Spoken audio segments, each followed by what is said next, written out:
Se abre el telón. Hola chicos, continuando con el estudio de la histología, veremos el tejido epidérmico animal encargado de la protección y del intercambio de sustancias desde el interior con el medio ambiente.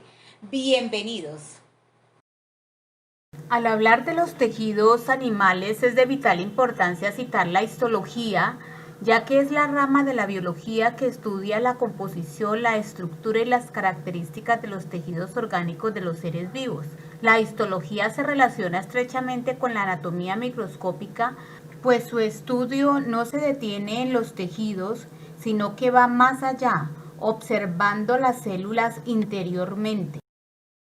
Se entiende por tejidos animales aquella concentración de células semejantes que poseen una función y estructura en particular, poseen cualidades en común y que se encuentran unidas para la realización de una función. Estas células están unidas entre sí directamente por mecanismos de interacción vitales para el organismo del ser vivo. La histología es una disciplina eminentemente descriptiva que se dedica a la observación de los diferentes tejidos mediante microscopios, tanto ópticos como electrónicos.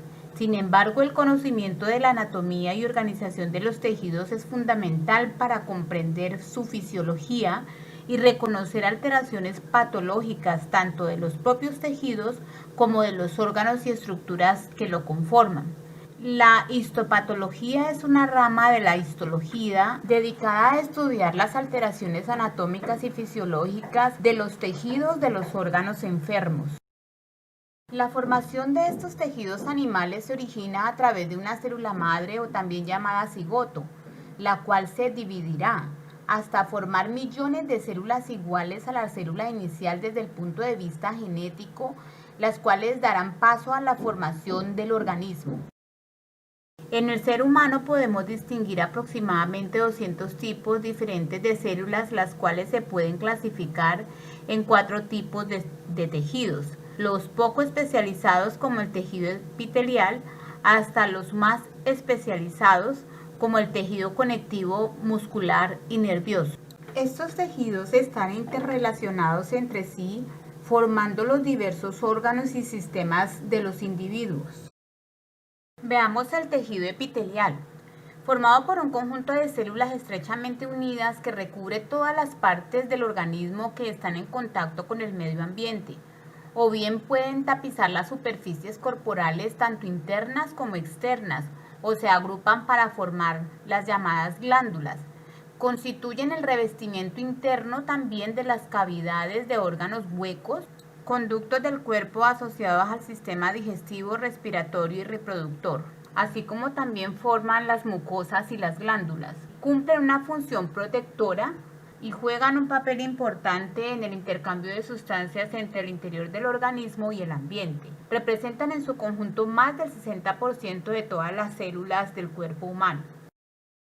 Concluimos entonces que las funciones de los epitelios son muy variadas, como la protección, ya que funciona como una barrera protectora frente al estrés mecánico, frente a la desecación o a la abrasión, a la filtración, absorción selectiva, secreción, intercambio de gases y otras moléculas, así como el transporte de sustancias por su superficie. También protege el acceso de microorganismos y además pueden poseer células que actúan como sensoriales. En las superficies internas su función en la mayor parte de los casos es la secreción de moco, enzimas u hormonas de diversas glándulas. En otros casos funciona tan solo como una barrera protectora. Existen zonas adyacentes entre las células epiteliales. Son estructuras moleculares especializadas denominadas complejos de unión. Los más frecuentes son uniones adherentes formadas por glucoproteínas transmembranales responsables de las uniones de célula a célula para mantener la integridad de los tejidos animales. La unión de estas proteínas con el citoesqueleto, el cual posee citoqueratina, es lo que da consistencia a los epitelios. Esto contribuye a la adherencia y la comunicación entre las células. Se establecen uniones intercelulares para poder fortalecer la cohesión entre estas células destacando uniones estrechas que hacen difícil o imposibilitan el paso de determinadas moléculas por el espacio intercelular. Además, encontramos estructuras celulares que mantienen adherida a las células vecinas, llamadas desmosomas. La forma que los epitelios adoptan depende de las funciones para las cuales están diseñadas las células. La clasificación habitual es descriptiva y se fundamenta en dos factores: en la forma de las células de la capa superficial y la cantidad de estratos celulares o de capas a partir de la membrana basal. Teniendo en cuenta lo anterior, existen dos tipos de tejidos epiteliales: los epitelios de revestimiento y los epitelios glandulares. Ahora veamos los epitelios de revestimiento. También se les llama epitelio pavimentoso. Forma una capa que tapiza las superficies externas de estructuras como la piel, los pulmones u órganos del aparato digestivo y estructuras internas de cavidades huecas del organismo, así como vasos sanguíneos, los vasos linfáticos y las pleuras. Su función es principalmente establecer una barrera entre el exterior del organismo y el interior, o entre dos medios internos como la sangre y otros tejidos. Como barrera desempeñan unas funciones variadas de protección física contra patógenos, filtración selectiva, entre otras.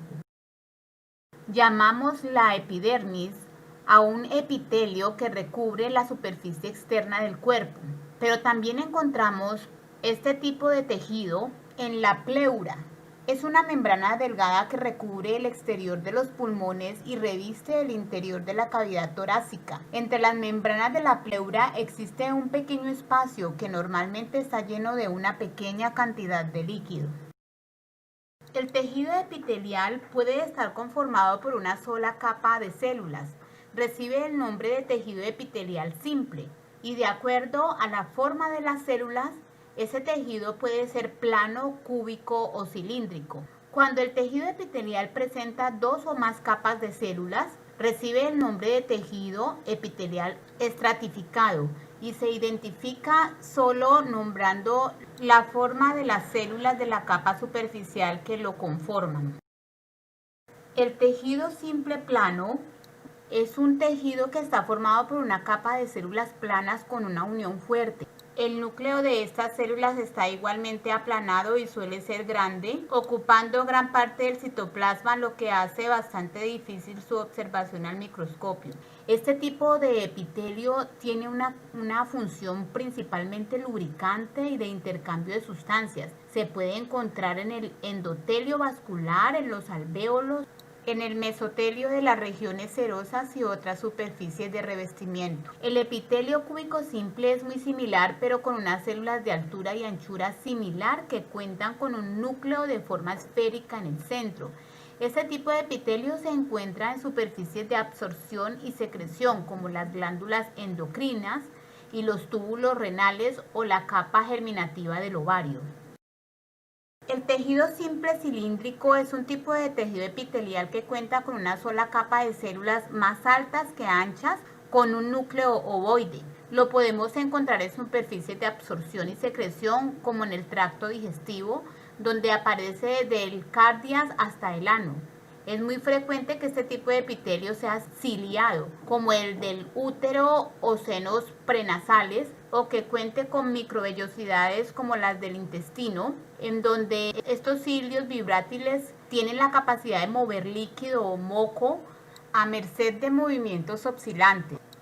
El epitelio cilíndrico pseudoestratificado, como todos los tejidos estratificados, cuenta con varias capas de células caracterizadas por ser más altas que anchas y tener núcleos a diferentes alturas de las células. En su parte apical presenta pequeñas extensiones conocidas como cilios. Además, el epitelio se encuentra sobre una membrana basal. Epitelio estratificado escamoso o plano. Está constituido por células aplanadas establecidas en capas sobre la membrana celular. Solo una capa de estas células está en contacto con dicha membrana basal. Las otras capas se unen una con la otra para mantener la integridad de la estructura. Aunque este epitelio es llamado plano o escamoso, muchas células dentro de las capas no son planas realmente, pero lo identificamos como tejido estratificado plano por las células de su superficie. Este tipo de epitelio está bien adaptado a zonas en el cuerpo que están sujetas a constante abrasión. Así las capas pueden ser secuencialmente mudadas o reemplazadas antes de que se exponga la membrana basal. El epitelio escamoso estratificado puede contener en su superficie queratina, lo que mantiene hidratado y protegido a los tejidos. Pero aquellas superficies que no tienen queratina deben permanecer humedecidas por secreciones corporales para prevenir que se sequen y mueran. El epitelio estratificado cúbico está formado por varias capas de células. La capa más superficial contiene células con forma cuboidal, con el núcleo redondeado y normalmente localizado en la parte basal de la célula. El número de estratos o capas de las células es escaso, típicamente 2 o 3. Este tipo de epitelio es poco abundante y se encuentra en las partes finales de los conductos excretores de las glándulas grandes. El epitelio columnar es un tipo de epitelio de revestimiento formado por una o varias capas de células altas que recubren la superficie interior de órganos huecos o tubulares como son el intestino, las glándulas exocrinas, las trompas de Falopio, el estómago, la vesícula biliar y el apéndice.